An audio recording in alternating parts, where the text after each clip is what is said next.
Redaktor televízie JOJ Juraj Hajdin je známy nielen svojou televíznou prácou, ale aj letnými tábormi. Tie organizuje pre deti, ktoré to najviac potrebujú. Z detských domovov alebo z rôznych ústavov, napríklad deti, ktoré boli týrané svojimi vlastnými rodičmi.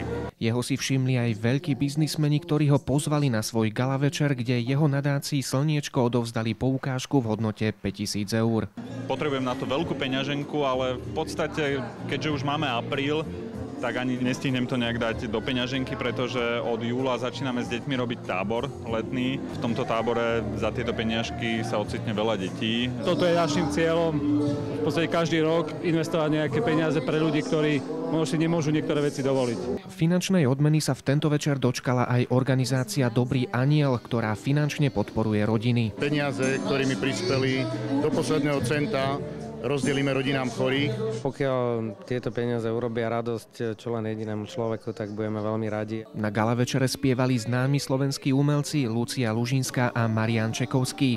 Dnes dokonca prvýkrát zaspievali aj spolu.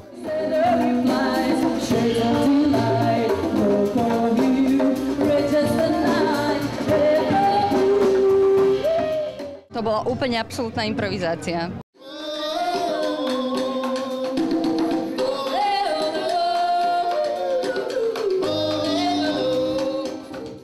Bolo to naozaj predstavenie toho, ako sa nám s ľahkosťou dá zvládnuť akúkoľvek situáciu a hlavne v muzike akúkoľvek pieseň. A to, že sa na tomto večierku vedenia zamestnanci úspešnej firmy nielen zabávali, ale aj prispeli na charitu, oboch umelcov príjemne prekvapilo. Oceňujem akýkoľvek čin, ktorý je charitatívny. Nemusí to byť len gesto, musí to byť naozaj čin. Ľudia, ktorí niečo v živote dosiahli na tej materiálnej úrovni, by mali úplne prirodzene pomáhať, lebo tak je to proste o rovnováhe. Pre televíziu JOJ Števo Bodor.